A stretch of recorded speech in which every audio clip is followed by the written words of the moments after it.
매주 목요일 새 변호사와 함께하는 톡쏘는 정치평론 이슈 삼합하는 시간으로 돌아가 보겠습니다. 김필성 변호사와 함께 오늘은 신유진 변호사 모셨습니다. 두 분 어서 오십시오. 네, 안녕하세요. 네. 우리 신유진 변호사님 오시니까 그냥 스튜디오가 와.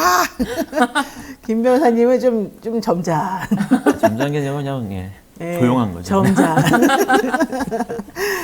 이렇게 활기찬 분이 오시니까 스튜디오 분위기도 살고 좋습니다. 근데 어떤 분은 좀 시끄럽다 이런 분도 있어요. 네. 제가 워낙 좀 시끄러웠는데 제가 좀 상대적으로 자제하도록 하겠습니다. 오랜만에 들어온 코너 속의 코너부터 시작하죠. 우리는 주간 용산2 여의도라고 해서 용산과 여의도에 있는 한 주간의 소식을 좀 한번 정리해서 키워드 중심으로 한번 얘기해달라 이런 코너가 있어요. 우선 김필성 변호사님 한 주 동안 용산부터 여의도 이르기까지 가장 기억에 남았던 이슈 한번 꼽아보실까요? 뭐 이 코너 할 때마다 하는 얘기지만 너무 많아서 참 맞아, 고르기가 너무 쉽지 않은데 많아요. 개인적으로는 걸 물어보시는 거니까 네. 29일 날 난 기사인데요. 그 최근 이제 윤석열 대통령께서 네. 수석들 모여 있는 자리에서 과학 대통령으로 국민들에게 기억됐으면 한다. 아, 우리 대통령이? 대통령께서. 대통령 자신이? 네, 그래서 오. 과학으로, 제가 지금 중앙일보 기사를 보고 있는데요. 네. 따옴표가 붙어 있는 이제 읽어드리면, 과학으로 우리나라를 도약시킨 대통령으로 평가받고 싶다. 네. 그 다음에, 자원 등에 의존한 국가 번영은 지속 가능하지 않다. 과학 기술을 국정 중심에 놓겠다는 것이 윤 대통령의 생각. 이라고 나는 기사가 나왔습니다. 네. 뭐 아시겠지만 제가 이제 원래 자연과학을 했던 사람이라 물리학 이런- 전공하셨잖아요. 네, 물리학을 했던 서울대 사람. 물리학과 대단한 천재들만 간다는 대단합니다. 어쨌든 이게 그래서 이제 이런 문제에 좀 관심이 있는데요. 뭐 최근에 그 현 정권의 이제 과학 정책이나 이런 것들은 제가 여기서 뭐 길게 설명할 필요는 없을 것 같고 하필이면 지금 이런 시점에서 이런 말씀을 하셨다고 그러니까 여러 생각이 들더라고요. 그래서 이거 왜 차라리 이제 뭐 다른 뭐 과학이나 이제까지 과학 쪽에 투자가 많이 됐으니까 다른 쪽에 대해서 다른 쪽에 자원을 좀 돌려서 해보겠다는 것도 아니고 네. 사실 윤석열 대통령이 처음 정치 입문 선언했을 때부터 과학, 공학 뭐 이런 쪽에 이제 집중하겠다는 말씀을 참 많이 하셨거든요. 근데 과연 얼마나 집중을 한 것인지 이런 생각이 좀 들었습니다. 우리 대통령이 아는 과학은 내가 알기로는 반도체밖에 없는데. 근데 저도 그 방송을 봤는데 그 네. 방송 중에 다른 이제 여러 가지 방송에서 그 내용을 방송을 하니까 댓글 중에 굉장히 이런 댓글이 눈에 띄었는데요. 과학인지 가학인지 알 수가 없다. 이런 가학, 댓글. 가학? 네네네. 이런 댓글이 있었습니다. 네. 와, 진짜 재치가 있네. 근데 왜 갑자기 그런 기초과학이나 이런 쪽의 인프라는 다 줄이고 지원도 안 한다고 했다가 어느 순간부터 갑자기 또 돈을 막 풀겠다고 하면서 왔다 갔다 하시는 행보를 하더니 과학 대통령이 되시겠다고 한 거죠? 과학, 반도체 이런 데에 대한 관심은 계속 보이셨어요. 근데 무슨 연구 자금이나 이런 걸 대폭 줄이겠다라는 네. 식으로 얘기를 하신 적은 없고 줄이긴 줄였지만 항상 말씀은 과학이나 공학에 중시하는 대통령이 되겠다라고 일관되게 말씀하셨습니다. 문제는 그게 안 맞는 게 문제입니다. 아니 문제는 여기 지금 성상호님께서 R&D 예산을 5조 2천억 원이나 삭감시켜놓고 뭔 소리입니까? 민주당에서 4,800억이나 올려놔서 그나마 좀 나왔던 거지. 그래봤자 언발에 오줌 넣긴데. 어쨌든 중요한 건 R&D 예산을 이렇게 삭감해놓고 네. 이제 와서 그런 말 하는 거는 뭐예요 도대체가? 그렇죠. 또 한 가지가 이제 큐브 인공위성을 만들면은 큐브. 미국에서 그 아르테미스 그 달에 보내는 탐사선을 네. 보낼 나사에서. 때 네. 그거를 실어주겠다라고 했는데 그게 한 그것도 싫다 그랬잖아요. 비용이 한 70억에서 100억 정도라고 드는데 그 예산 문제로 그 연구 그 큐브 위성 만드는 거를 포기했다고 해서 반발이 있는 과정에서 과학 대통령이라니 의문이다라는 것이죠. 그러니까 사실 그때 깜짝 놀랐어요. 왜냐하면 나사인가 거기에서 야 우리가 이거 해서 해줄 테니까 네. 니네는 요만큼만 내 최소 네. 비용만. 사실 이 전체적인 예산을 놓고 보면 그 금액은 큰 돈도 아니고 그렇습니다. 그걸 하는 것이 매우 중요했을 텐데 야 우리 돈 없어 못해 이러면서 딱 거절하더니 왜 그렇게 된 거예요? 돈이 없어서 그러니까 거기에 쓸 돈이 없다고 생각하시는 것 같은데요. 아. 제가 관련해서 사실은 이제 과학기술 관련해가지고 잘 언급이 안 되는데 정말 중요한 뉴스가 하나 있어요. 네. 제가 마침 이제 어제 방위사업청에서 지금 KF-21 우리나라 전투기가 70도로 이렇게 서서 날아가는 이제 실험에 성공했다는 얘기를 했는데 네. 이게 지난 그 예산 삭감 과정에서 그 대수를 줄이면서 사업이 반토막 이상 날 상황이었거든요. 이 사업이 9조짜리 사업입니다. 그러니까 9조짜리 사업이 망가질 뻔했어요. 근데 그리고 이걸 망가지면 그 전투기 도입을 안 한 것만큼 수입을 해야 되잖아요. 네. 실제로는 10조 이상 날아갈 수 있는 사업이었는데 이거를 날리려고 했었어요. 어머나. 그러니까 이게 지금 이제 70조가 없어서라고 얘기를 했지만 70억입니다. 70억이 없어서 네. 없다는 얘기, 지금 이제 이슈가 됐지만 네. 사실은 지금 계속 그런 일들이 벌어지고 있어요. 우리나라 지금 방위 산업이나 방위 기술 같은 것들이 지금 잘 주목받고 잘 나간다는 거는 네. 뉴스에 많이 나왔잖아요. 근데 정작 구조 투입하는 사업을 없애버리려고 한 거예요. 사실. 세상에. 그런 일들이 계속 벌어지고 있어서 네. 도대체 무슨 생각인 건지는 저도 잘 난 모르겠어요. 도대체가 그 참모들은 뭐 하는지를 잘 모르겠어요. 근데 하필이면 이 타임에 엉겅퀴님이 이런 댓글을 올리시네. 김필선 변호사님 엄청 잘생기고 젊어 보이네요 오늘따라. 또 당황했습니다만 감사합니다.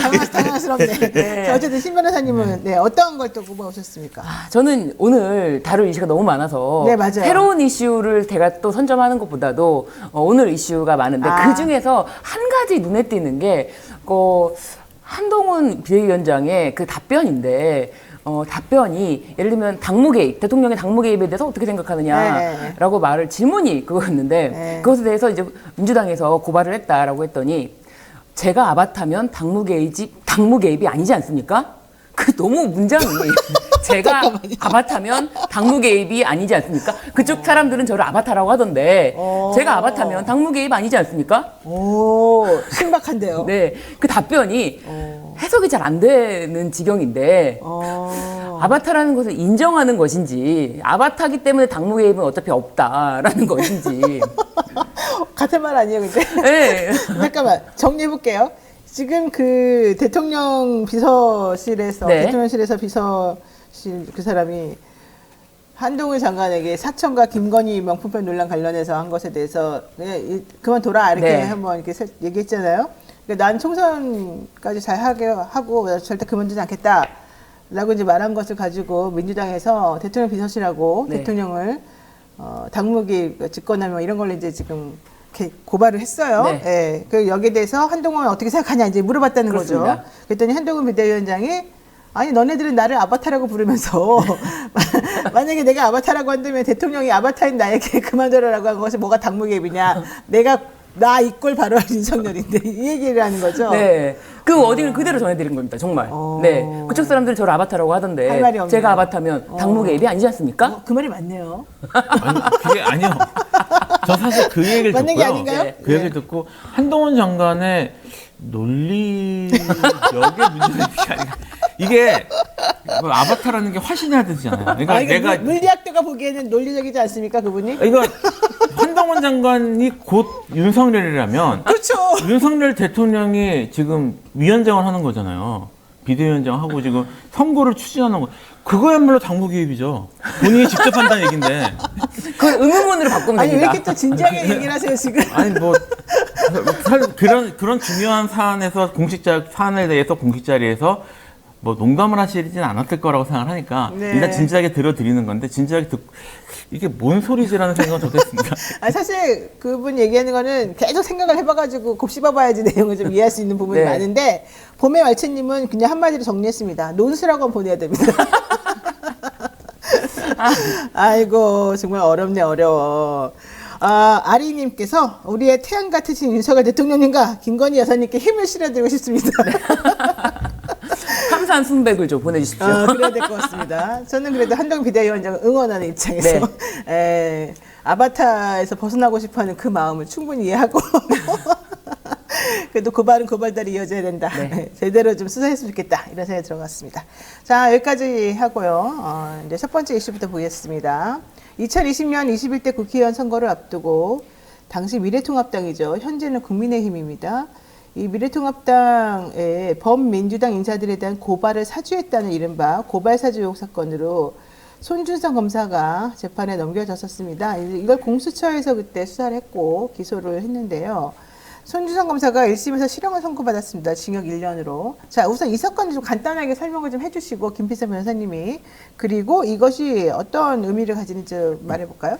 그러니까 손 검사장이 2020년 4월에 네. 대검찰청 수사정보정책관으로 있었는데 이때 이제 법여권 인사에 대한 고발장을 당시 미래통합당 국회의원 후보였던 김웅 의원에게 넘겨서 21대 총선에 영향을 미치려 했다. 이게 이제 공소장의 주요 내용이라고 합니다. 왜 이런 범여권 인사들에 대한 고발이 이루어진 거예요? 그러니까 지금 이거를 그 당시 막 공격을 많이 했었잖아요. 범여권 인사들이. 공격을 많이 했는데 거기에 대한 그러니까 사실 지금 요 부분은 이제 선거 개입이나 이런 것들이 인정이 공선법 위반이 인정이 안 됐기 때문에 어차피 의혹은 그렇게 주어진 겁니다. 법원에서는 정치중립 의무만 지금 문제를 삼았으니까. 근데 일단 공격이라는 말을 좀 더 구체화시켜보자면은 네, 그렇죠. 그 얘기 좀 물어보는 거죠. 피해자 자체가 윤석열 당시 검찰총장이었고요. 그리고 한동훈이었고요. 그리고 김건희 씨였습니다. 피해자가 네. 그 고발장에 적시된 그 피해자가. 그런데 누가 그러면은 이 사람들의 어떤 피해를 입혔냐라고 했을 때 유시민 이사장님, 네. 그리고 최강 의원 전의원, 그리고 이제 채널A 사건을 이제 보도하면서 한동훈의 목소리가 여기서 있었다라고 보도한 MBC 장인수 기자도 고발 대상이었고요. 그리고 또 뉴스타파 시민보 기자 또 고발 대상이었습니다. 네. 그런 사람들이 이제 윤석열, 한동훈, 김건희의 명예를 훼손했다라는 것이 내용인데 이것이 과연 MBC 기자가 굳이 어떤 검찰총장을 공격을 할 이유가 없지 않습니까? 네. 사실을 보도한 것에 대해서 이제 심기가 불편함을 당시 수정관실에 있는 손준성 검사가 이런 부분에 대해서 고발을 했다라는 것이죠. 이제 공소장 내용은. 그러니까 그때 조성은 씨였나요? 맞습니다. 네, 조성은 씨가 내부 고발자 형식으로 사실은 이제 이 내용에 대해서 처음으로 이제 알렸어요. 그 당시에 검사 출신으로서 미래통합당 공천을 받아가지고 의원으로 나오려고 했던 이 김웅 의원이 네. 같은 검사 식구였던 이 손준성으로부터 고발장을 전달받아서 자신에게 네. 전달을 하는 과정에서 이걸 들고 가서 고발을 해주면 우리가 적극 수사해주겠다. 근데 거기에서 이 고발하는 사람의 이제 이름은 피고발자는 범여권 인사들이었다. 왜? 네. 범여권 인사들이 대통령과 뭐 한동훈과 뭐 누구누구들을 전부 다 좀 계속해서 공격하는 상황이었기 네. 때문에 오히려 그들을 역으로 공격할 수 있게끔 수사를 통해 가지고 하기 위함이 아니었느냐 이제 이런 의심이 네. 이제 있었던 거죠. 그런데 당시 관여자들은 그런 사실 없다. 이제 이렇게 계속 딱 잡아 뗐었었고 거기에서 수사를 해봤더니 김웅 의원도 뭐 다 무혐의다 이제 이렇게 나왔는데 네. 공수처에서 아니다 이래가지고 결국 그 손준성 검사 한 명을 네. 기소를 해가지고 여기까지 이제 오게 된 거였잖아요. 그렇습니다. 근데 김옥건 부장판사가 공선법 위반은 모르겠지만 어쨌든 이 손준성 검사가 그 당시에 고발장에 적시한 내용은 손준성 검사가 알고 있는 공무상 비밀을 누설한 거였기 때문에 이거는 심각한 범죄다 해가지고 징역 1년의 실형을 선고했다는 내용인 거죠. 네. 이거 되게 의미가 있는 것 같은 게 공수처 제가 그동안 욕 되게 많이 했거든요. 네. 공수처 너무 무능하다. 제대로 하는 게 한 개도 없다. 그러면 공수처를 그동안 밀어주고 그렇게 만들어야 된다고 생각했던, 왜냐하면 검사가 워낙 막강하니까 그런 막강한 사람들을 대상으로 그들이 저지르는 범죄를 수사해가지고 공정하게 만들어야 된다라고 하는 국민들의 염원으로 만들어진 공수처가 이렇게 무능하면 안 되지 않냐 하면서 계속해서 좀 잘하라고 했던 사람들이 이번에는 그래도 한 건 했네. 이제 이런 얘기가 나오는 거지 않습니까? 네. 그런데 우선 공수처는 김웅 의원도 당시에 그 고발장을 바로 직접 전달을 받았고 네. 그 다음에 조성은 씨에게 이거를 검찰 색깔을 빼야 된다. 그렇죠. 내가 이 고발을 하면은 윤석열이 시켜서 간 것이다라는 이야기가 나오게 돼요라고 맞아요. 말을 했거든요. 근데 윤석열이 시켜서라는 말을 했는데도 불구하고 이것에 대해서 언론이 최초의 보도를 그렇게 하지 않았는데 이제 MBC에서 그것을 보도하니까 그제서야 그런 말을 한 것이 MBC가 문제다라고 했는데 육성이 나온 거죠. 김웅 의원의 그 전화통화 목소리 육성에서 윤석열이 시켜서 한 것이다라고 얘기가 나오게 돼요. 이렇게 육성이 나왔기 때문에 이것에 대해서는 더 이상 말을 못하는 것이고요. 그 윤석열 후보는 당시에 이제 제보자에 대해서도 이런 사건이 처음에 제보가 됐을 때 제보자가 왜 공익신고자냐, 제보자가 떳떳하면 나와라, 맞아요. 나와야 그랬어요. 되는 것이고 네. 이 문서 자체가 문서가 뭐 수정관실에서 작성됐다고 하는데 이건 괴문서다. 괴문서라고 칭했고요. 그리고 당당하고 떳떳하면 뭐 뉴스버스, 뭐 뉴스타파 이런 데다가 하지 말고 네. 라고 얘기를 정확하게 언급을 맞아요. 했습니다. 메이저 언론에 해야 된다. 맞습니다. 네. 맞습니다.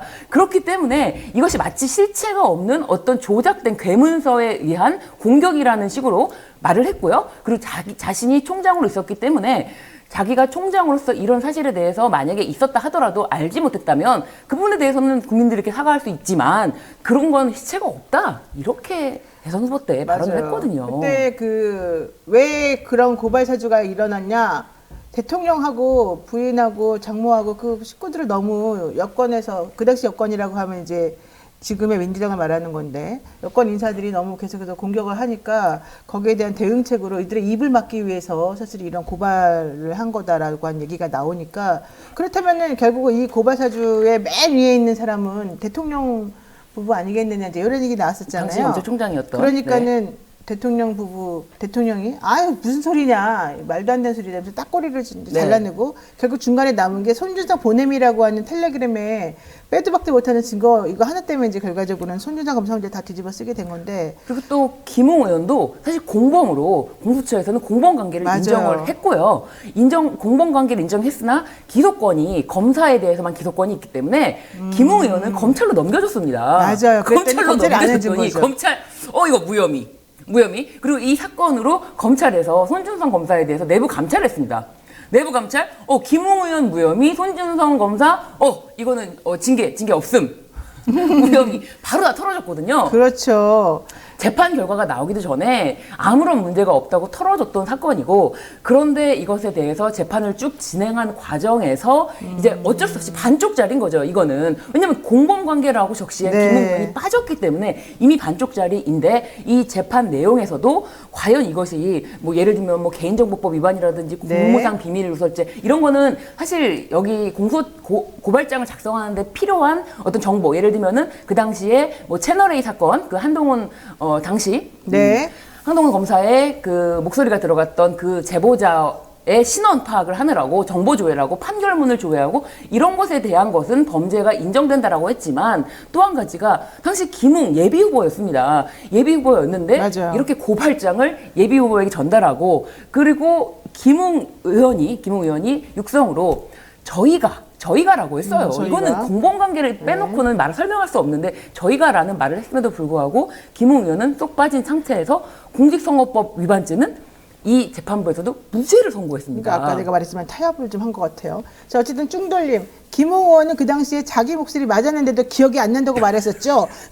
갑자기 기억이 새록새록 나는데 네. 어쨌든 그 당시에 김웅 의원은 검찰에서 불기소 무혐의 해준 것에 대해서 감사했는지 네. 그때부터 입을 다물고 되게 의정활동도 소극적으로 하다가 네. 그 이후에 좀 약간 팽당한 느낌을 받고 네. 요즘에 좀 말을 조금 하기 시작했습니다. 맞아요. 김웅 의원은 당시 뭐 굉장히 이제 활발하게 언론 활동도 하는 하다가. 과정에서 이 사건이 터지면서 그렇죠. 완전히 사실 자취를 감췄다고 봐도 완전히 싹 무방하죠. 죽었죠. 예. 근데 최근에 이제 사실은 인터뷰에 나와서 김건희 여사의 명품백 수수에 대해서도 뭐 그게 기록물이라면 뭐 갤러리아 명품관은 뭐 박물관이냐 맞아요. 이런 발언을 하고 뇌물 준 사실을 카메라로 찍으면 그럼 뇌물죄는 처벌할 수가 없는 거냐 그런 그렇죠. 것은 전 세계 어느 나라에도 없다 이런 발언을 하기도 했죠. 그러니까 공천을 포기하고 나니까 할 말을 잘들 하는 것 같습니다. 김 변호사의 표정이 너무 재밌어요. 아닙니다.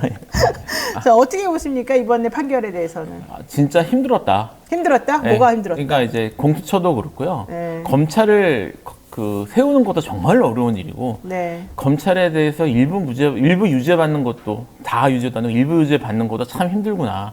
그렇죠. 예, 그동안 공수처가 만들어지고 여기까지 오는데도 이렇게 힘든데 그동안은 얼마나 많은 일들이 덮였을까, 네. 넘어갔을까 이런 생각이 들어요. 근데 이제 이게 시작이고 그리고 이제 1심이잖아요. 또 2심은 어떻게 될지 모르는 거라서 모두 좀 관심을 갖고 계속 지켜봐야 될 것 같아요. 그러니까 이게 사람들이 또, 좀 우리 아까, 공선법은 좀 무죄로 했으니까 좀 아쉽다 말은 하는데 저는 또 판사님의 이런 상황을 좀 이해를 할 수 있는 게 판결이라고 하는 게 이렇게 완벽하게 딱 본인의 이런 생각이나 이것만 가지고 판단하기 어려운 부분들이 좀 많아요. 뭐 판결 하나 하고 나면 엄청나게 여기저기서 공격이 막 들어오고 정치 판사니 뭐 어떻게 해야 되니 막 플랜카드 붙이고 맨날 그 앞에서 시위하고 난리가 맞습니다. 나거든요. 그나마 이 김옥건 부장판사는 아마 마산 출신인 것 같아요. 그래서 그나마 나은 것 같긴 한데 어쨌든 이런 것 때문에 판결이 좌지우지되면 안 되겠지만 네. 또 현실적으로 그런 부분이 있는 것 같아요. 근데 한편으로 아쉬운 점이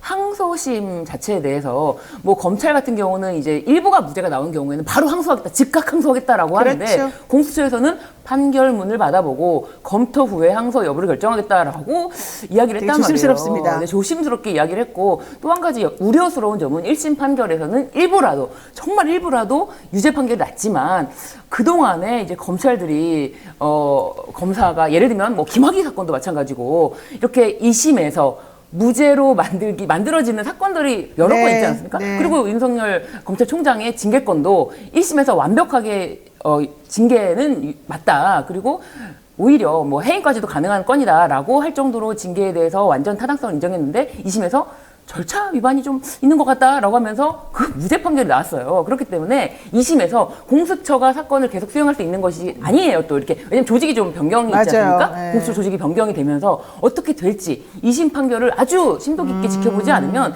이거는 뭐 무죄로 만드는데 또 선수 달인이라는 입장이 있기 때문에 어떻게 돼야 될지는 아직 끝난 것이 아니다. 사실 그렇습니다. 네. 윤석열 대통령이 그 검찰총장 시절에 징계받은 것에 대해서 법무부에서 1심에서 이겨놓고도 2심에서 일부러 지는 그런 걸 보게 되면 네.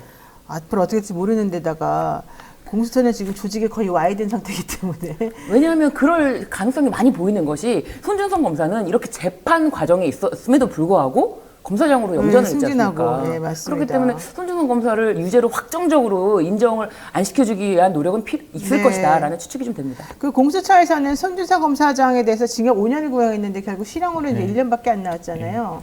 이렇게 차이가 크게 나게 된 뭐 이유가 있을까요? 아마 일본 무죄가 나온 것 때문이 가장 선거법 무죄라서? 예, 네. 가장 크지 않을까 싶고요. 지금 이제 공수처 이제 말씀을 하셨는데 네. 사실 이 사건 제가 이제 힘들게 갔다고 그랬잖아요. 이 사건 지금 판결 결과까지 1심 어쨌든 결과까지 오면서 공수처가 갖고 있는 한계나 이런 것들이 분명히 드러났단 말이에요. 그렇죠. 예를 들면 지금 뭐 김웅의원은 빠져나갔다든지 이런 여러 가지가 드러났는데 이런 것들을 그냥 단순히 공수처를 비난하는 문제로 끝낼 게 아니라 공수처에게 어떤 권한이 더 필요한지, 뭘 보강해야 되는지에 대한 그런 논의들이 정치권에서 좀 있어야 될 것 같아요. 맞아요. 공수처가 사실은 그 처음에 출범할 때도 뭐 정말 우여곡절이 많았지만 이 공수처를 유지하고 공소 유지를 하기 위한 그러니까 수사 인력을 보강하고 공소 유지를 하기 위한 인력을 보강하고 이런 여러 가지 측면에서의 아쉬운 점들이 많이 노정이 됐지 않습니까? 그래서 그런 부분들에 대해서도 정말 반드시 짚고 넘어가야 될 부분이 있는데 한 가지 안타까운 점은 지금 공수처장 맞습니다. 임기가 공수처장을 지금 있는 공수처장도 별로 마음에 안 들지만 앞으로 올 공수처장도 더 첩첩산중이다. 네. 이게 저는 참 문제인 것 같아요. 손 차장검사는 어쨌든 손 검사는 어쨌든 사실관계와 법률관계 모두 수긍할 수 없다. 항소하겠다. 이런 네. 얘기를 했고 되게 적극적으로 다툴 것으로 지금 보여요. 향후 재판 아까 지금 신 변호사님 간단하게 말씀해 주셨습니다마는 제가 봤을 때도 이게 지금 1심에서 유죄 나왔다는 것만 가지고는 사실 확정적인 게 아니기 때문에 맞습니다. 앞으로도 신경 쓰지 않으면 다 뒤집어질 가능성이 좀 높아서 어떻게 될지 모르는데 지금 전망은 좀 암울하죠. 왜냐면 공수처장 임기가 이제 종료가 되면서 네. 바뀌고 조직의 문제가 아니라 조직이 어디를 바라보고 무엇을 바라보고 어떤 일을 하느냐 사람이 중요하다라는 그렇죠. 것 때문에 네. 그렇게 될 경우 이 사건에 대해서 적극적으로 유죄를 받아내려고 노력을 할 것인가에 대한 의심이 들 수밖에 없습니다. 네, 맞습니다. 자, 또 두 번째 이슈 보겠습니다. 윤 대통령이 이태원 참사 특별법에 대해서 예상한 바대로 거부권을 행사했지요. 양국관리법, 간호법, 노란봉투법, 방송3법, 그리고 쌍특검 이런 8개 법안에 대해서 모조리 다 거부권 행사한 데 이어서 이번에 9번째 거부권 행사합니다.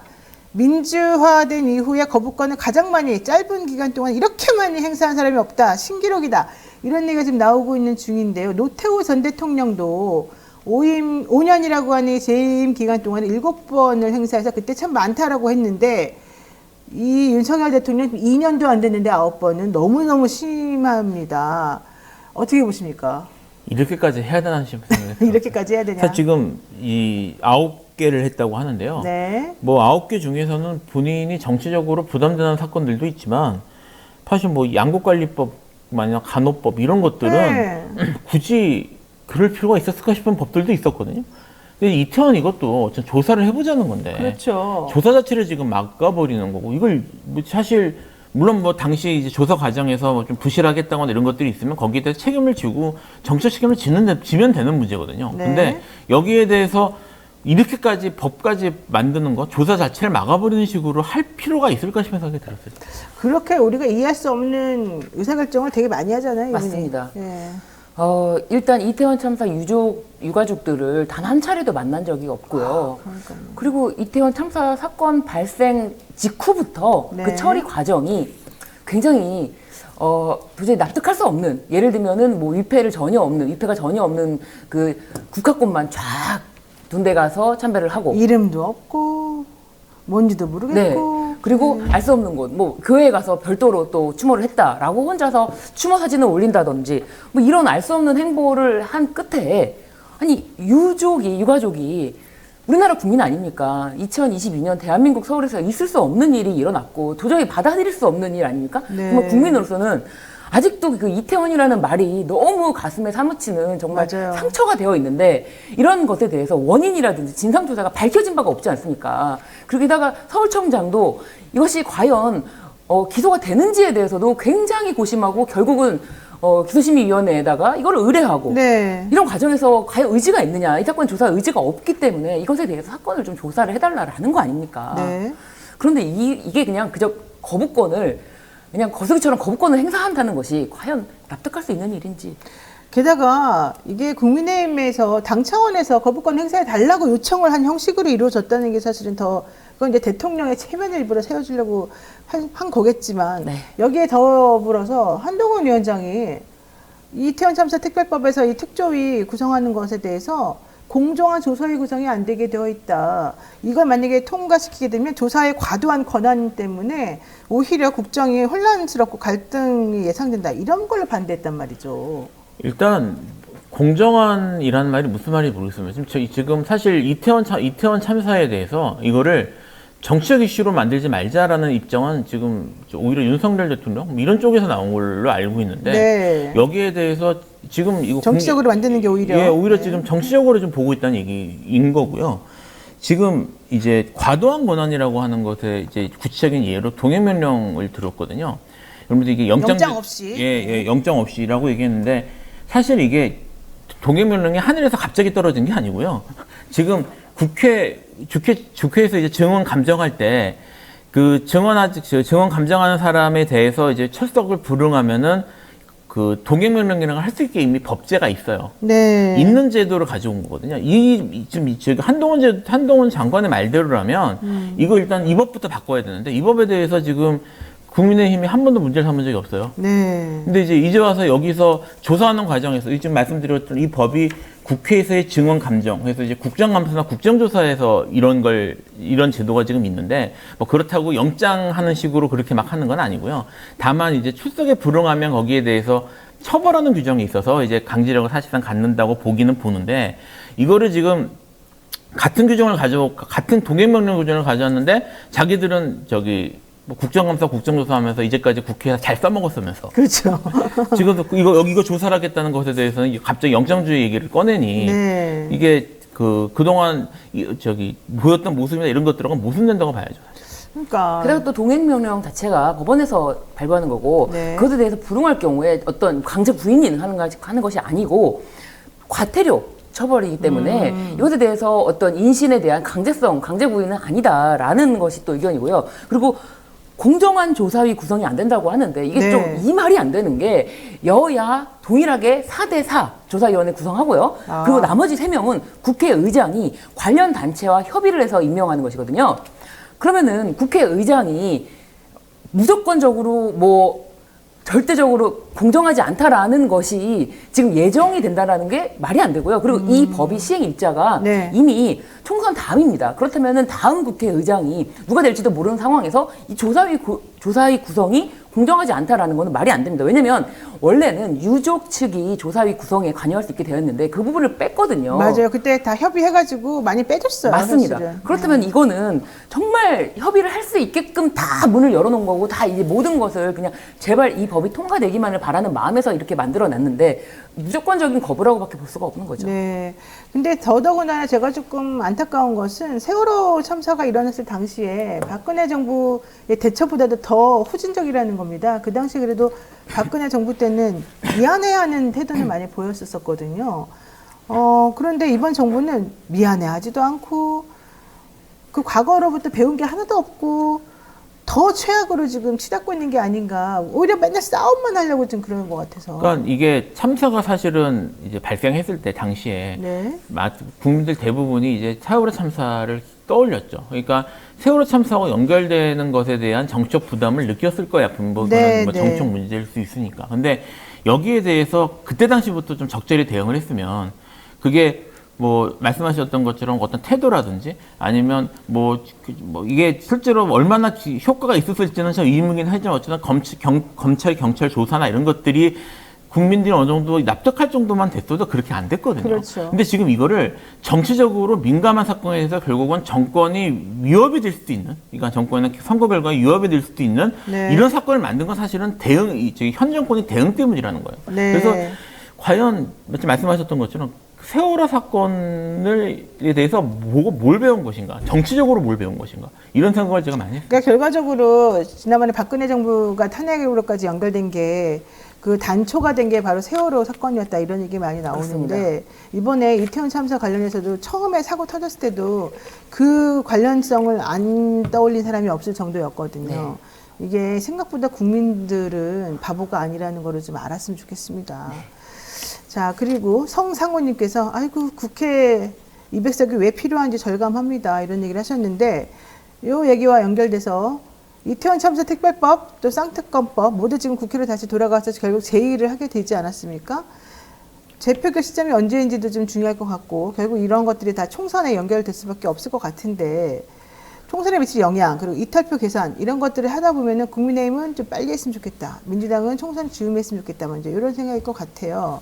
어떻게 될까요?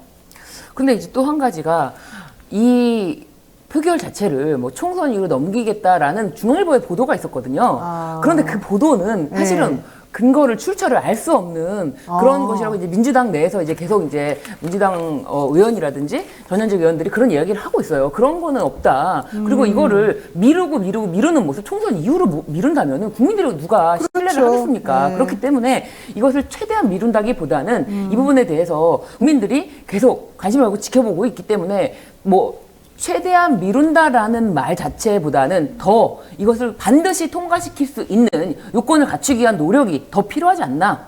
그리고 그런 노력이 지금도 계속 돼야 될 뿐만 아니라 글쎄요 공천 과정에서 탈락한 사람들이 그 탈락했다고 이것을 이제 뭐 쌍특검을 동의한다 이렇게만 단순하게 보기는 어렵잖아요. 여러 가지 그렇죠. 이해관계가 그렇죠. 굉장히 복잡하기 때문에 그래서 근데 또 제2 표결하는 경우에는 이건 어차피 무기명이기 때문에 그런 부분에서도 이 국민들이 간절하게 염원하는 바를 알린다면은 이탈표가 전 충분히 나올 수 있다라고 봅니다. 그러니까 김건희 여사에 대한 특검법이나 이 이태원 참사에 대한 특검법이나 그러니까 이 법안이나 특별법이나 현실적으로 국민 여론을 살펴보게 되면 이태원 참사 특별법도 통과돼야 된다고 보는 의견들이 많고 김건희 특별법에 대해서도 60% 이상의 국민들이 전부 다 이거는 당연히 거부권 행사하면 안 된다는 입장들이 많았잖아요.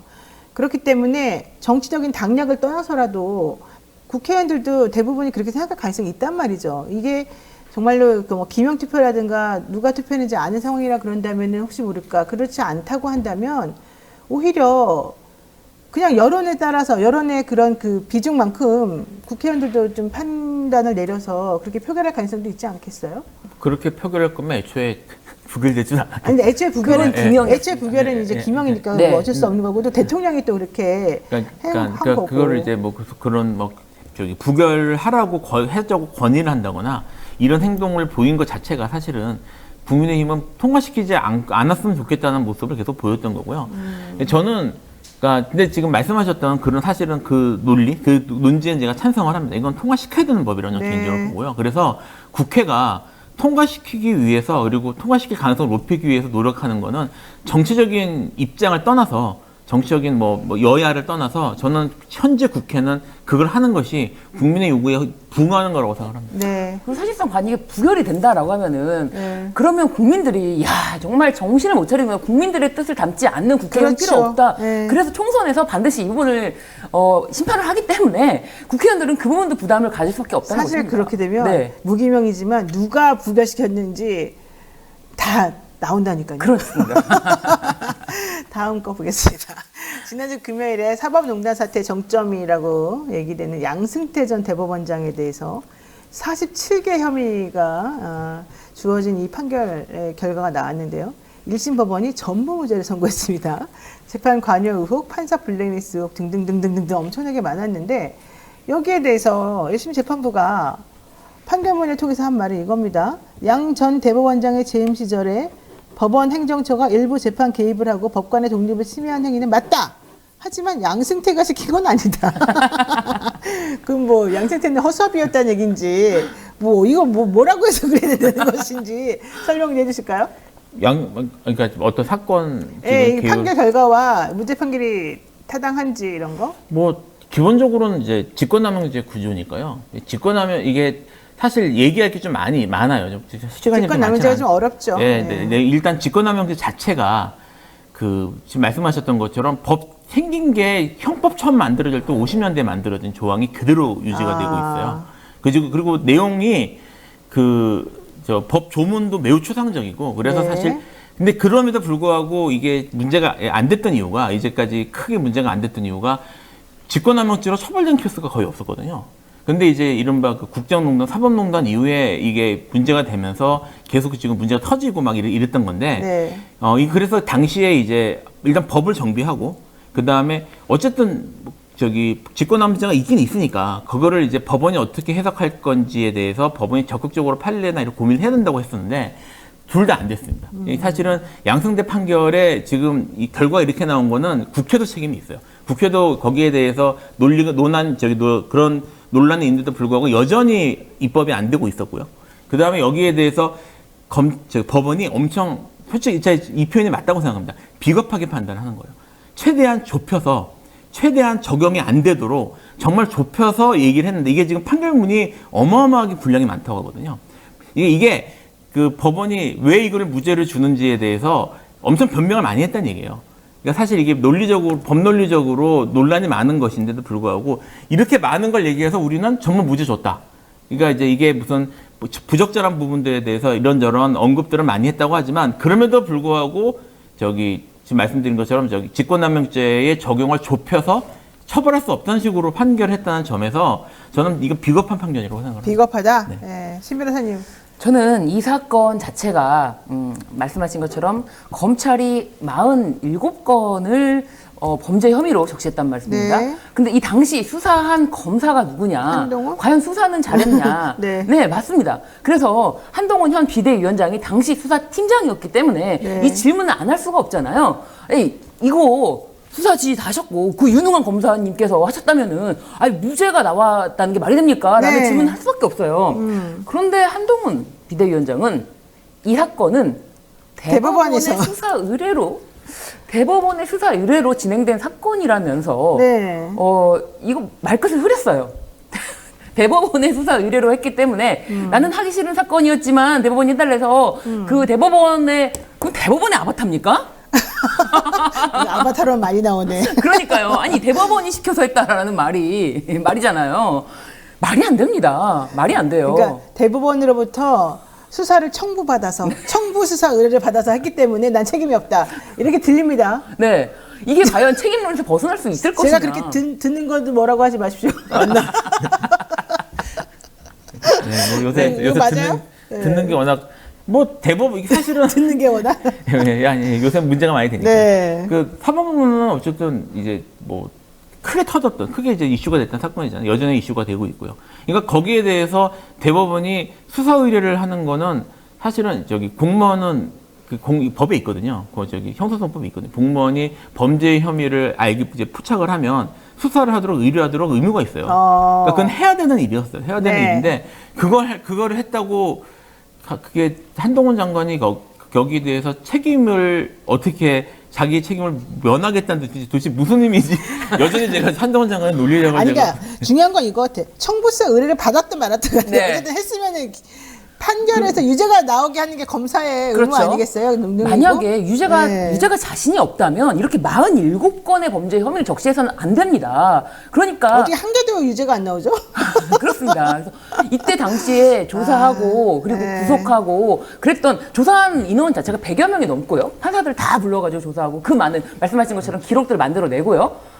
이렇게 만들어내고 47건이라는 것을 만들어냈다. 그렇다면 검찰은 누군가 이 사람을 수사해야겠다. 이 사람을 재판대에 세워야 되겠다. 네. 이 사람이 무죄가 나오는 건 내 손 상관없어. 난 책임 안 져. 라는 생각으로 이 사람을 수사해야겠다라고 생각됐을 때는 무자비하게 그 사람의 거의 인생을, 살아온 모든 인생을 다 박살낼 수 있을 정도의 수사력이 있지 않습니까? 네. 100여 명이 넘게 그 어마어마한 수사 기록, 방대한 수사 기록을 만들어내면서까지 그런 것에 대해서는 결코 한동훈 비대위원장이 책임을 면할 수가 없는데 한동훈 비대위원장이 재판이나 뭐 수사 이렇게 해가지고 올린 것에 대해서 지금 제대로 유죄나온 게 거의 없어요. 맞습니까? 우리가 아는 것 중에. 그러니까 맞습니다. 좀 문제가 있는 것 같아. 솔직히 말해가지고.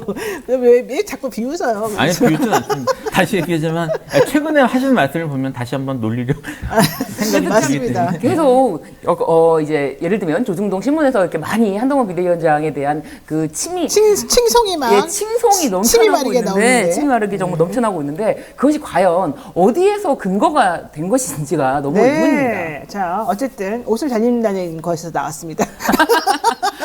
근육질 몸매까지 나왔습니다. 네.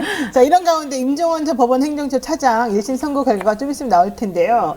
이제 이러다 보니까 양승태 빠지고, 근데 네. 법원 행정처의 책임은 있고, 그러면 결국 모든 책임은 임종원에게 네. 이 구도로 갈 것 같아요. 근데 하지만 임종헌 전 법원 행정처 차장도 무죄 나올 것 같아요. 그래요? 이제 지금까지 사법농단에 대해서 처벌이 한 번에 안 이루어졌고요. 현재 지금 이제 이민걸 이런 사람들은 유죄 나왔어요. 예. 근데 이제 한동훈 지금 위원장, 네. 얘에 대한 얘기를 많이 했지만 저는 이거의 가장 직접적인 책임은 법원에 있다고 생각을 하거든요. 이게 법 적용을 어쨌든 추상적이어서 어렵다는 건 알겠지만 사실 우리나라 법원이 뭐 예를 대표적인 게 그 최근에 문제됐던 증거인멸교사 같은 경우인데 네.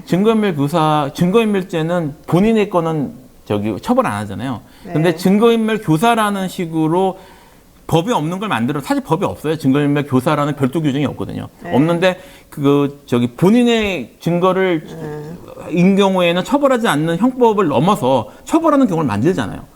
사실 이게 법 적용이나 이런 것들에 있어서 해석을 통해서 할 수 있단 말이에요. 근데 여기에 대해서 아주 좁게 해서 최대한 책임을 안 지도록 만드는, 그리고 지금 하던 것처럼 특히 가장 중요한 대법원장이나 이런 사람들은 빠져나가는 뭐 이런 것들을 모습을 보였단 말이에요. 그래서 네. 저는 법원의 책임이 제일 크다고 보고요. 법원의 이런 입장에 비추어 볼 때 법원행정처 차장도 꽤 높은 직이기 때문에 꽤 높은 게 아니라 엄청 높아요. 네, 그러니까 높으신 분들은 빠져나가는 구조가 아닐까 싶습니다. 그럴 수도 있겠네요. 이민걸 부장이 사실은 임종원 차장보다 한 급발 아래예요. 네. 그래서 유죄 나왔나? 갑자기 그런 생각이 드네요.